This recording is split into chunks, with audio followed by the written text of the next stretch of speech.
Welcome, it's indisputable, good to be with you. I'm your host, Rashad Ritchie. We have a lot of show today. Breaking down news of the day, Dina, attorney at law and analyst, legal analyst, will give us the legal angle of many of these stories. Also, in the bullpen, my debate segment, I will have Alexander Salter, economics professor and co-author of Money and the Rule of Law, comparative economics research fellow, Free Market Institute. Should be quite interesting to chop it up about economics and money, all right? Top story of the day, one of the people who brutally killed Ahmaud Arbery would like special treatment. Let me give you some background. Let's put up the picture of the killer, one of the killers. His name is Travis Michael. Let's put his picture up. There he is, Mr. Michael. He's one of the individuals who killed Ahmaud Arbery. For those of you who may not remember what happened, let me take you back to that tragedy down in South Georgia. Michael and his son Travis, who shot Arbery twice with a shotgun before the 25-year-old collapsed and died.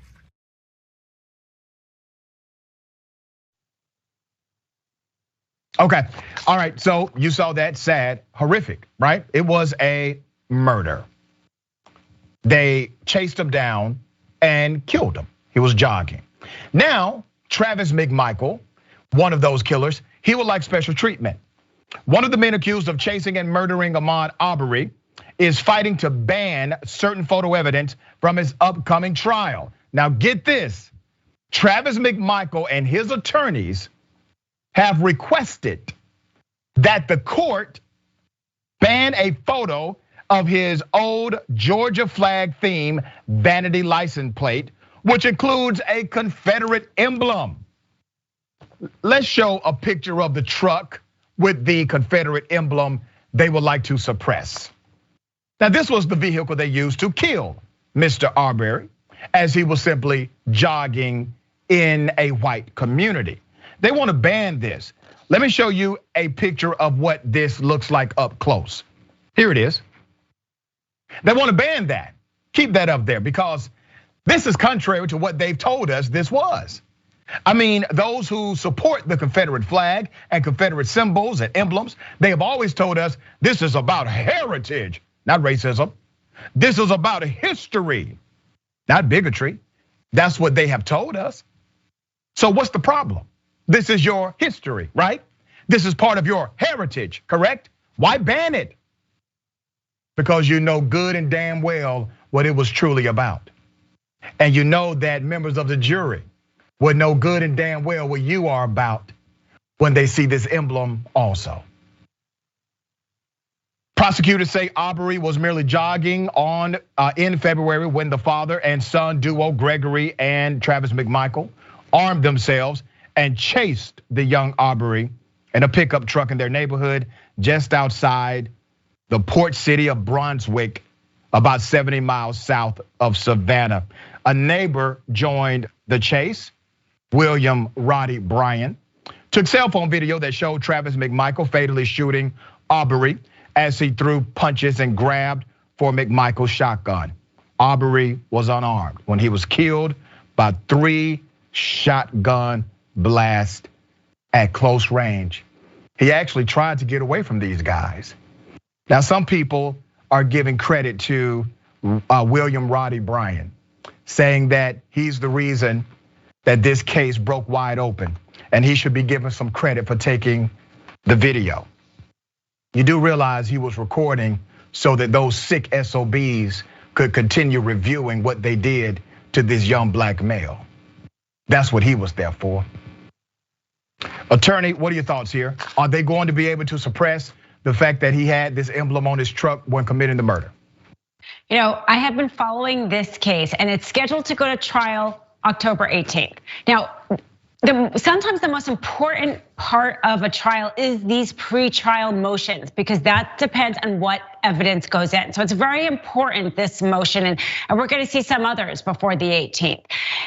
What his defense argues is that this is too prejudicial, that this is too inflammatory. You know, if in the United States, we don't put people on trial for being bad people, and that this is what this evidence shows. But the prosecutors are going to say, and have said, that this is actually more probative.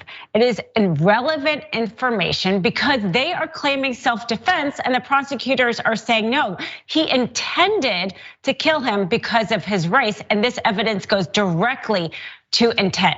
But that's what the judge is gonna weigh, probative versus prejudicial. I think the determining factor will be the fact that this truck was at the crime scene. Like you said, it was part of the crime. If it had been parked at home, probably he may not have let this in. But because it was there, I think the judge will allow this in. You know, in my evidence class in law school, I'm remembering probative versus prejudicial and how a judge has a lot of latitude as to what they weigh when making these decisions. I do believe, based on that probative versus prejudicial value structure created by a judge, basically, that the truck is there on the scene. There's no need to ban or block what was on the truck. I think it's a different story, attorney, if we're talking about going to his home and he has a bunch of Confederate symbols there. Then maybe you're on the other side of that probative versus prejudicial, but this was actually at the scene of the murder. All right. I agree. Yes, I agree. We got another story, really interesting fella here. Remember when I told you about the data hack and Oath Keepers, the far right extremist group subscribes to white supremacy ideology, that group? Well, the hack revealed that a bunch of active federal government workers, state government workers, members of law enforcement are members of this group. Let me bring your attention to one sheriff in California. This sheriff has acknowledged, yes, I am part of the group, but he has an excuse.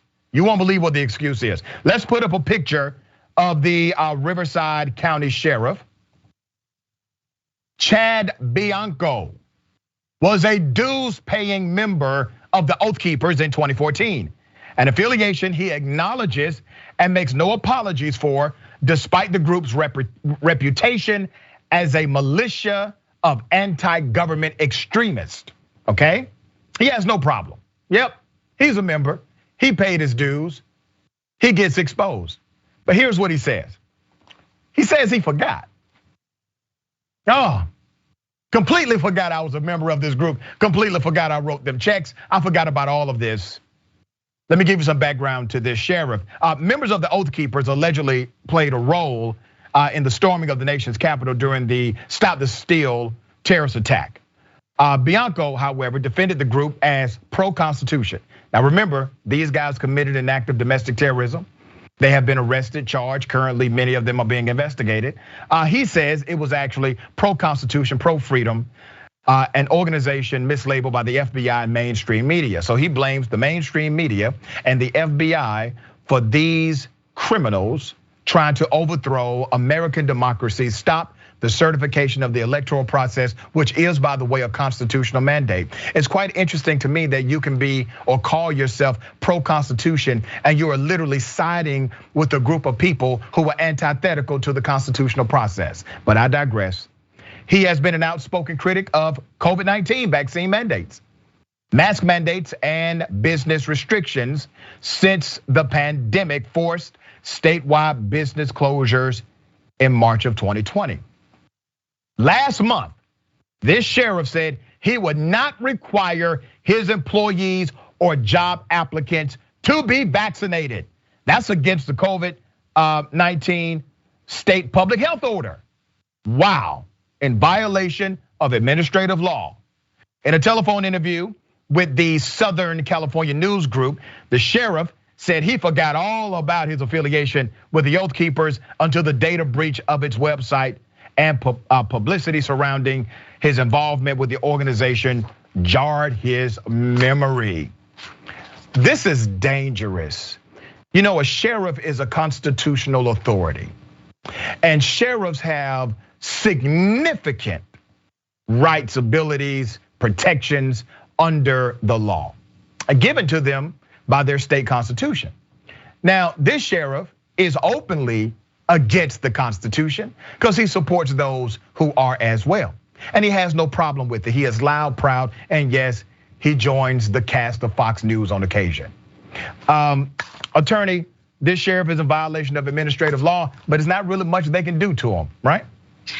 Right, and it's really important to know he is an elected official. He was just elected in 2018. So voting matters in local elections, not just president, not just Congress, but local elections matter as well. So it's really disturbing how his statements double down. It's not just the fact that he was a member years ago. He said that there was a few people that day, that went into the Capitol. We know 600 people have been arrested, so that's not true. As a law enforcement agent to be so mischaracterized what happened is disturbing. And he also says he's the last stand against a tyrannical government, which we saw by him not following the public health orders. So what can people do? They can follow their local elections. They can vote. It's a bigger picture here. People have to wake up to the fact that, democracy here, we are in a fight for democracy and we need to take every action we can to keep it. Very well said.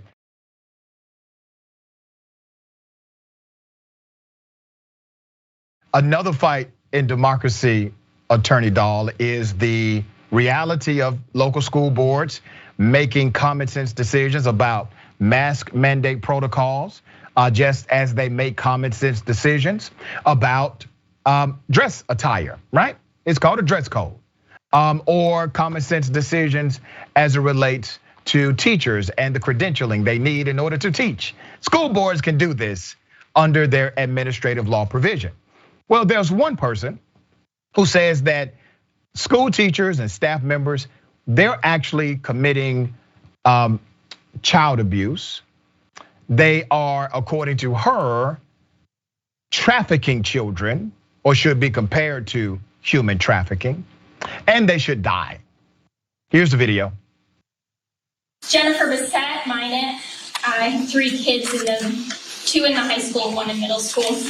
According to DHS.gov, human trafficking involves the use of force, fraud, and coercion to obtain some type of labor or commercial sex act. Is it possible that for RSU 16 it is for political agenda and financial gain? I feel like we have talked about finances and where that money went to. It says here in DHS.gov, the trauma caused by the traffickers can be so great that many may not identify themselves as victims or ask for help, even in highly public settings. Is that what RSU 16 has come down to? Or did you not realize that your actions are similar to child predators? It is evident that your actions are similar to child predators. What will you do now? I encourage you to strongly assess the decisions that have been made here today. You are either protecting our children or human trafficking them. Who are you, a trafficker or a predator? And I will quote from the Bible, Matthew 18:6. If anyone causes one of these little ones who believe in me to stumble, it would be better for them to have a large millstone hung around their neck and be drowned in the depths of the sea. You are responsible for all your decisions for our children. People say wacky things all the time. I'm not really concerned about the wacky comment here or there. I'm concerned about the round of applause these wacky people are now receiving on a regular basis. So this woman has compared, and this is in Maine, by the way, Poland, Maine. This woman has compared a mask protocol to child abuse, to being a child predator, and to child sex trafficking. I work with a number of organizations that fight to combat the evil of child sex trafficking in the United States and beyond. It is a damn shame that this woman would politicize that matter for the sake of her ridiculous and insane, misguided political point. Let me give you some background. After rejecting 4 other options, the Regional School Unit 16's board of directors agreed to require everybody at its 3 elementary schools to wear a mask when students return to class. Real simple, okay? School systems can do this.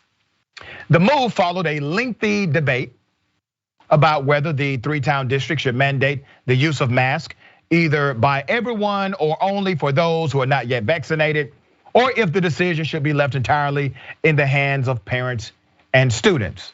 Okay, that's an authentic debate, no problem. The superintendent, however, let's put up his picture, Kenneth Healy. The superintendent plan did not include a mask mandate for anyone. He's contrary to what the city would like to see. He said he strongly urged people who are not vaccinated to wear one, but thought it best to let parents decide if they want to follow the recommendations of health experts or not. But once again, political disagreement, civil disagreement, ending in somebody literally accusing civil servants of being child predators. How does this connect? I have not seen this kind of vitriol over a simple administrative mandate in my lifetime. Attorney, have you ever seen anything like this before? No, and I don't understand why this isn't being directed at the epidemic of school shootings. We had yet another one today, and the trauma and public health emergency it is. Our students are less safe than they were in distance learning, and definitely less safe than dealing with masks. And yet we don't hear this kind of energy, and that is a failing yet again on our children. And like you said, it is a total minimization of the real problem of human trafficking. Ohio just had one of their largest stings ever. It is a real problem that somehow has gotten co-opted from this QAnon type belief, and it's, again, very disturbing. I agree that clapping is almost worse than even what she said, because that means that there is a group of people who somehow are going to equate wearing masks with predators. And that is something we should never minimize, children predators. We don't focus on it actually enough in this country, and we should never minimize it like this. You know, my question is, where was the zeal of these parents when mass shootings took place in school buildings? Children were outraged. They protested. They left the classroom. They did national protests, local protests. The parents told them it's not worthy of protest. Don't politicize it. This is not the time to talk about it. We should not change the law because of it. What happened to the zeal of these parents when children were being bullied? Where were they? Nowhere to be found whatsoever. We got more on the other side. It's indisputable. Stick and stay.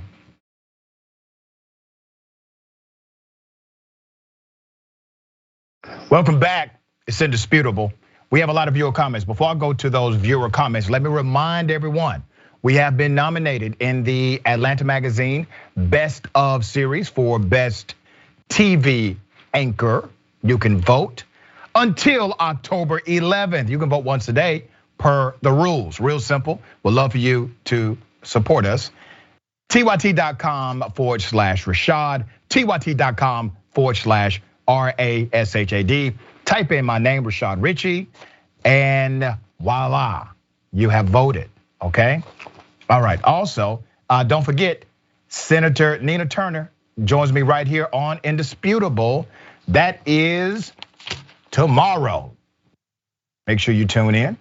And the conversation. Tune in as Senator Nina Turner interviews author, educator, and activist Bill McKibben and founding editor of the Daily Poster, David Sirota.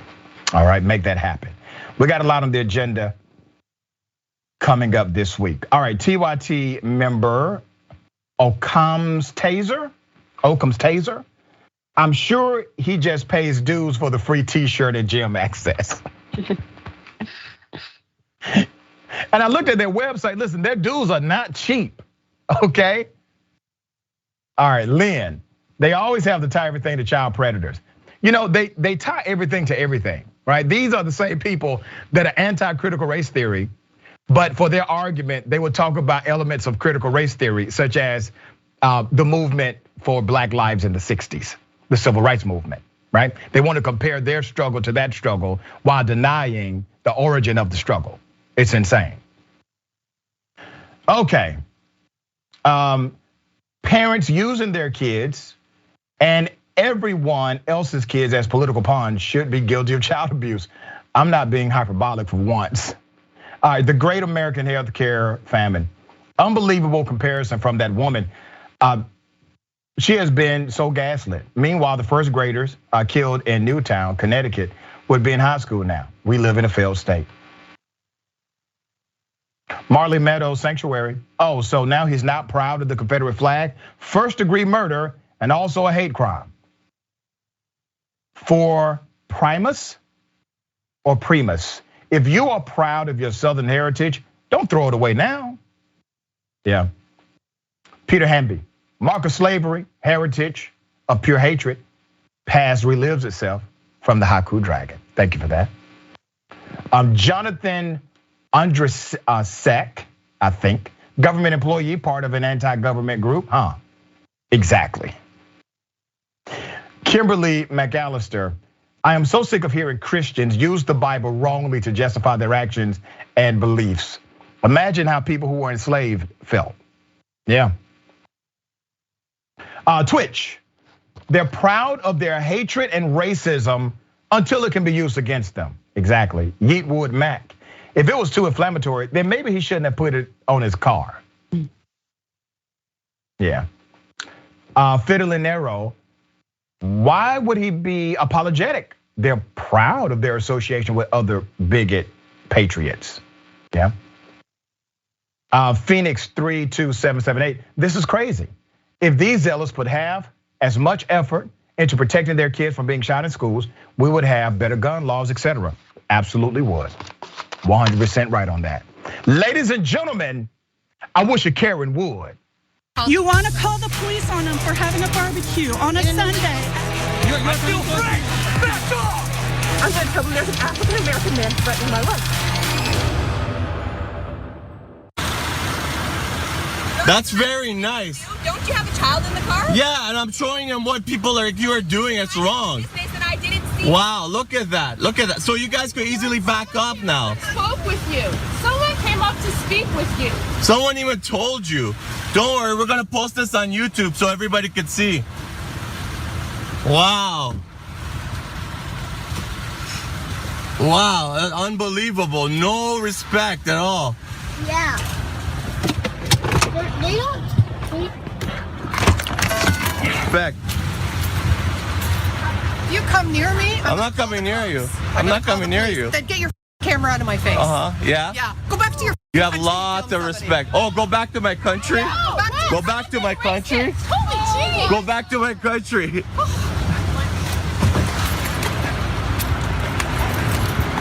I am in my country. I never said anything to you.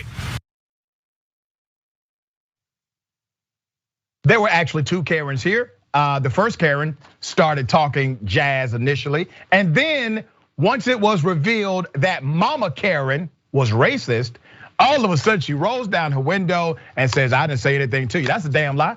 We got the video. You were the first person that said something to this individual. This happened in Pittsburgh, and according to the narrative, this mother-daughter Karen duo, they decided to break into a line of McDonald's.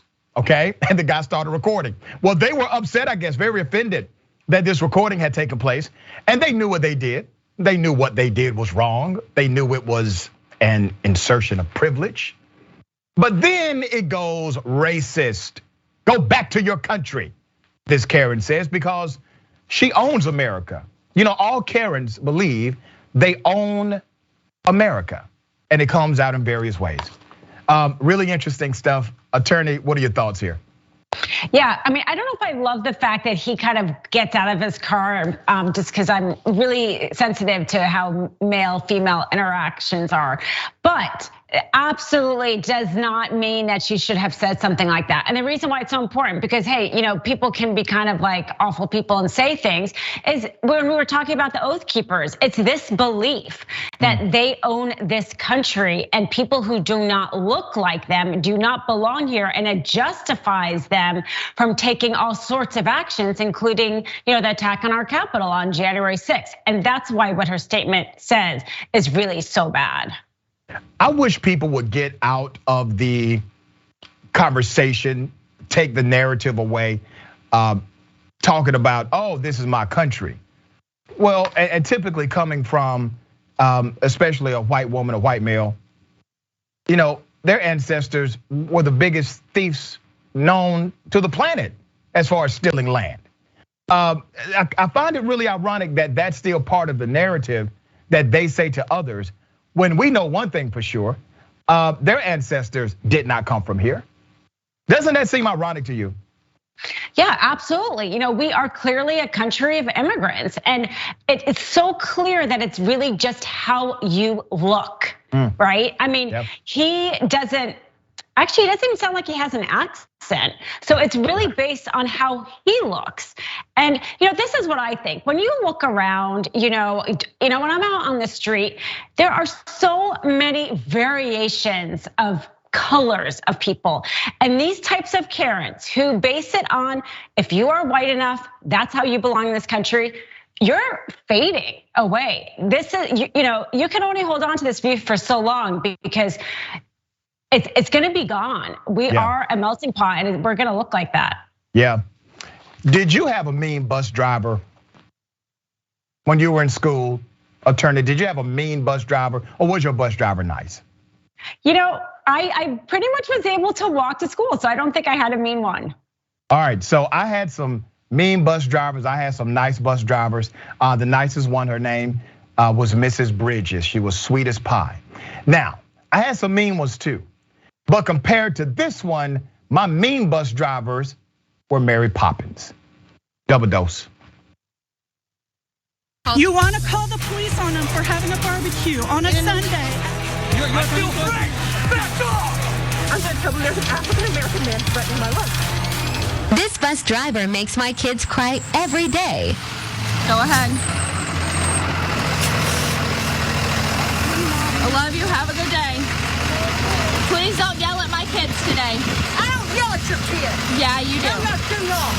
Don't yell. Shut your mouth. You're not gonna talk. Shut your mouth. Who do you think you are? Who do you think you are? I'm asking you not to yell at my kids. How dare you tell me not to yell at your kids? Yes, they cry every day. Yeah. I can't hear you. Oh, how now did she flip me off? And then she flips off the parent, right? Of course she yells at the kids. Now, the reason why I wanted to highlight this particular Karen is because this is extremely dangerous. If those kids are coming home every day crying because of a mean ass bus driver, that's adversely impacting their social and psychological development. The mother was completely right to say something, to acknowledge that she is aware of it. And then what does the bus driver do? Continue in the same action that she says she does not do. This is a dangerous part of the ecosystem of education, ladies and gentlemen. And we don't talk about it enough, but when you have adults around kids, especially very young kids like this, who act in this way, kids will internalize the emotional damage. They will cry to their parents and feel as if they are doing something wrong every single day of their lives. Attorney, what are your thoughts here? I agree. How adults, teachers, staff treat children absolutely defines actually their whole educational experience. I mean, a bad bus drive to school, that child might feel off the rest of the day. It's so important how we treat our children. It is true that right now there's a scarcity of bus drivers because nobody wants to drive a car, full of unvaccinated children because they're too young. So I imagine this driver, even after her outburst, which shows that she was really a short-tempered, the way she reacted, probably won't get fired because they're desperate for bus drivers, and it's possible she's never interacted with children before, but they hired her anyway because they needed a driver. What did it for me, it wasn't even her tone, all right? Her tone was obviously inappropriate, but when she told the parent to shut your mouth, okay, so now you want me to believe that you don't talk to children this way, or even worse, right? You're not making a good case for yourself here, lady. But you make a great point, because what we've seen in industry, in education, is the reality of COVID. That COVID has created some nuance here that we have to deal with. that under a normal circumstance, we will say, listen, we have a backlog of individuals who actually want to drive buses. Now, that's completely the opposite. Yeah. So we're going to continue to follow the Karens across the world. But while we can, provide some tongue-in-cheek commentary, I wanted to impress upon everyone that the development of young children, especially children that age, that young, is really important that the atmosphere around them continues to be conducive to decency, to fairness, transparency, honesty, good behavior. Because without that, once again, they will internalize and sometimes even start mimicking the behavior of adults. One thing I've learned about young people over the years of being a youth mentor, a school teacher, and even a college professor is that young minds are always learning. They're always learning. They may not always listen, but they're always learning, all right? All right, we got more on the other side. Is indisputable, stick and stay.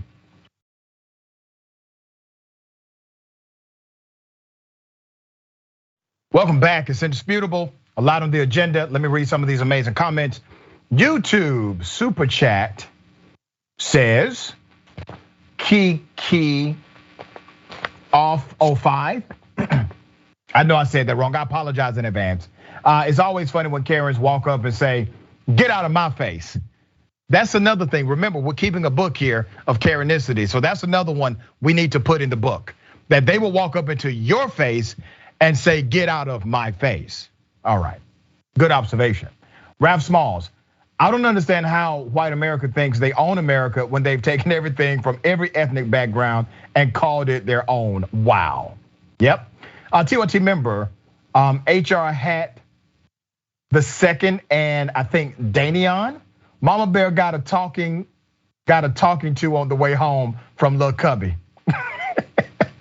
Lynn, how awful it must be for those students to wake up to only dread starting their school day on the bus.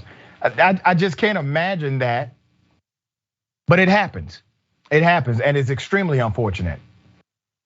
Okay, Gucci Mane, she's the South Park bus driver. That's who she reminded me of. I said, I've seen that lady somewhere before, and you're right, it was on South Park. Okay, Charles Lee, Joseph Massey III, I was a school bus driver in the 80s and 90s. We never spoke to parents like that, even if they were yelling at us.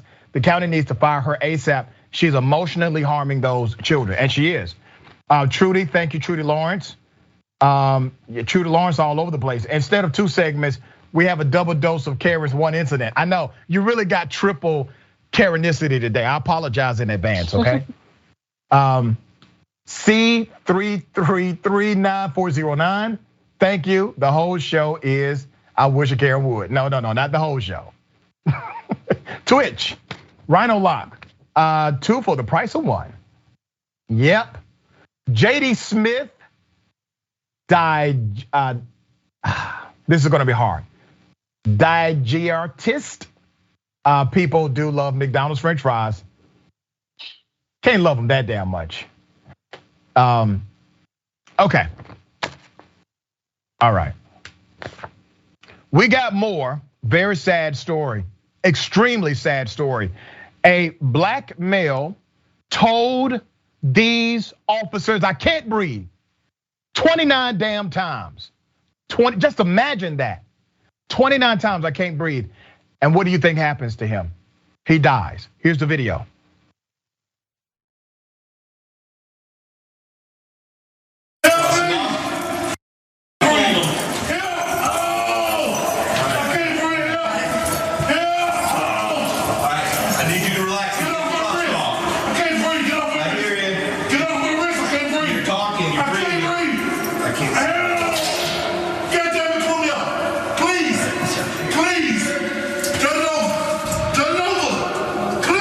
You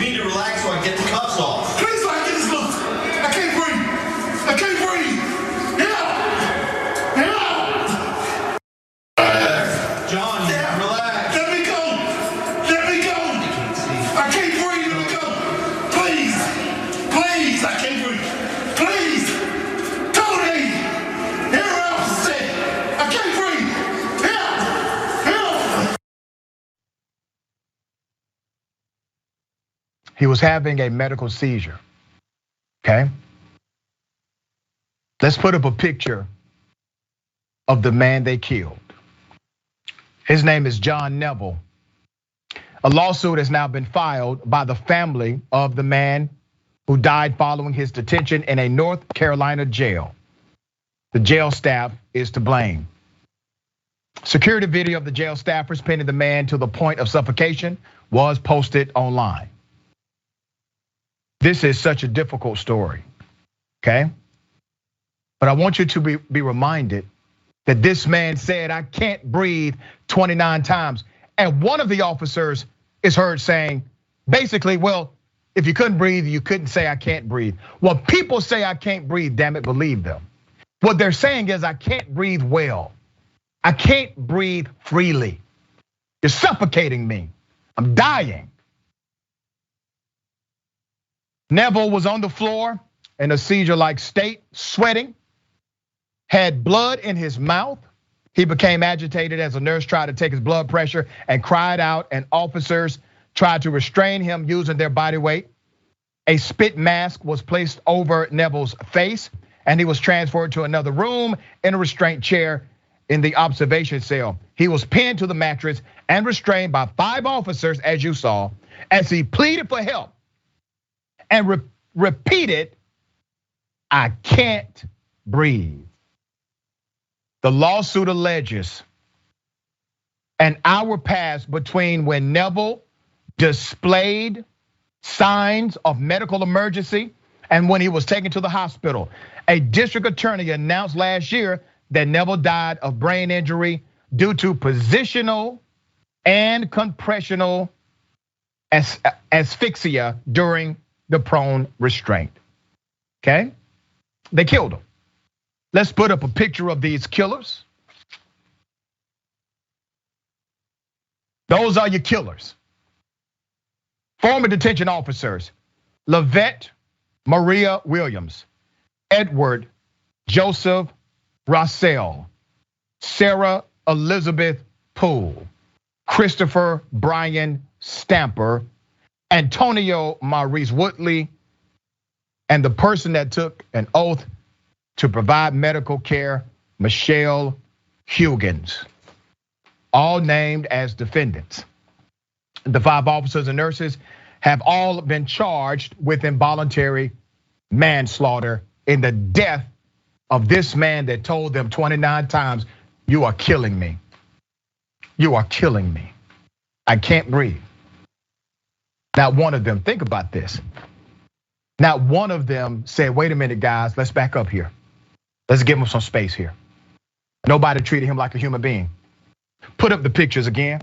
I want you to notice everybody up here, they're not white. Put up the pictures. You see, this is called systemic. You have adopted the narrative of your historic oppressor. You are now carrying out the will of those who don't give a damn about black bodies. You got 2 black folks right here. They didn't give a damn about that black body either. They all can go to hell as far as I'm concerned. Attorney, the man told them 29 times, "I can't breathe." What are your thoughts? I mean, it's incredibly hard to watch that video, and I can't imagine actually being there when he's saying that. And that does display the callousness that the lawsuit is alleging. And I think there was about an hour before he even received medical attention.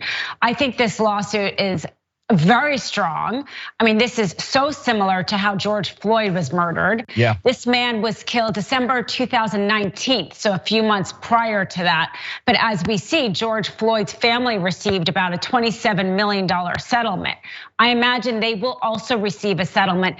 The factual is so similar. He was in the jail, first of all, so they know he had no weapons. He was no real threat, and how they handled a medical seizure, as you say, clearly there's liability on this point. I think they also have criminal charges, like you said, involuntary manslaughter. From what we can see so far, I think those are also maybe likely to stick for them, as well as they should. This is really a very tragic and awful thing to witness and to see. Yeah, and once again, where was he going?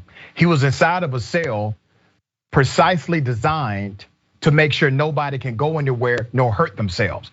That's the cell he was in. Where was he going?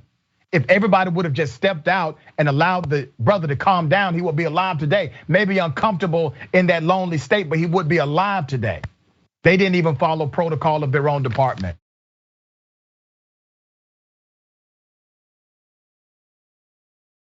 Okay.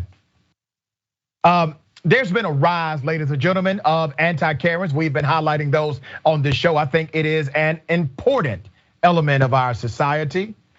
Here's another Karen. Are you? Okay. All right. This Karen at a hospital got into another woman's face. This was in a hospital room, waiting area, lobby area. And then this happened. Anti-Karen comes. You're screaming at employees in Walmart. Get out of here. That's racist. Yes, it is. No, it's not. The United States doesn't have an official language, jackass.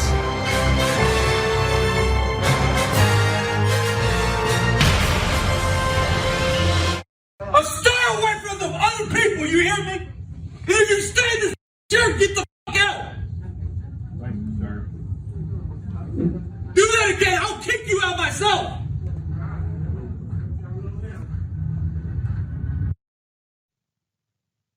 This has been floating around social media, has already gone viral.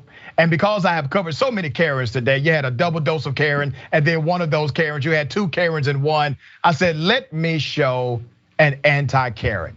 Now, yes, was this anti-Karen aggressive? Yes, but he matched the energy of the Karen.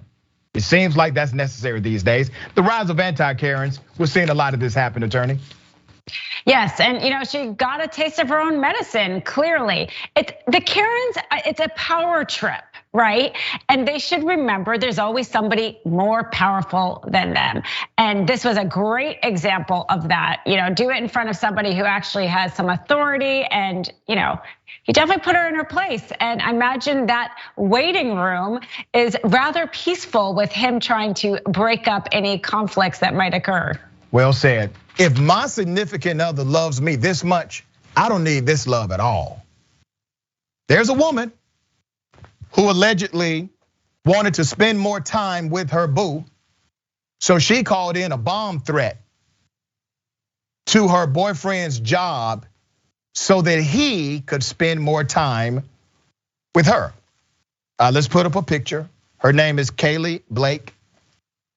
That's Miss Blake. The allegation is that Miss Blake called Maine State Police and told them she was going to place a bomb at the Puritan Medical Products in Pittsville, Maine. She called again 2 hours later, saying she was going to put 4 pipe bombs near the facility. State cops got in touch with Pittsville police, as well as Somerset and Penobscot County deputies. They tracked the call to a town of Etna, and they found this woman, Miss Blake, after interviewing people in the neighborhood. Now, I have to pause on this moment because they didn't know exactly where the call came from. They could track it to a particular community. How in the hell did everybody in the neighborhood know it was her? They knew who it was based on their conversations with neighbors, okay? She faces a count of felony terrorizing and was held in the county jail in lieu of a $1,500 bail. If released, she has to stay away from the company's property and cannot contact them. Adrian, now there's some who will say, hey, that's the kind of love I'm talking about. I don't know who those some are, but I want them to stay very far away from me. The fact that the neighbors knew exactly who this person is, that tells you that she's been up to something before. Like this woman, she's built a little name for herself. And this is something that sounds like it's right up her alley. And I'm dying to know how her boyfriend feels, if he thinks this is flattering or if he's gotten a restraining order. I really don't know, but I definitely want this person to stay very far from me. Yeah, well, You know, this may have been the proof he needs to know that this woman really loves him. And she could be single now, so if anybody's interested in this kind of, hey, there you go. There's a book titled, this book is anti-racist. It's a children's book. It's an anti-racist book. That book has a school teacher in trouble because parents claim it violates their faith and values. Let's put up a picture of the book. The title of the book, this book is anti-racist. Okay, let's do a deeper dive. The other night, a school board in Southlake, Texas voted to reprimand a 4th grade teacher for having the book in her classroom. One board member, Sherry Mills, made this comment before the motion was taken. Here it is. Is there any discussion on the motion?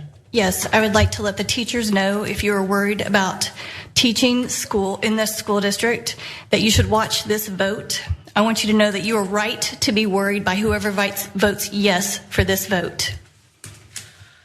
And I would add that I think the administration did a great job in investigating this and trying to work with the family to address the concerns related to this matter. And I am in agreement with the administration's decision. So with that, is there any other discussion? We can vote on the motion. All those in favor? All those opposed? Motion carries 3-2. A damn shame to reprimand a school teacher for having a book that's literally anti-racist. Let me give you some more background to this.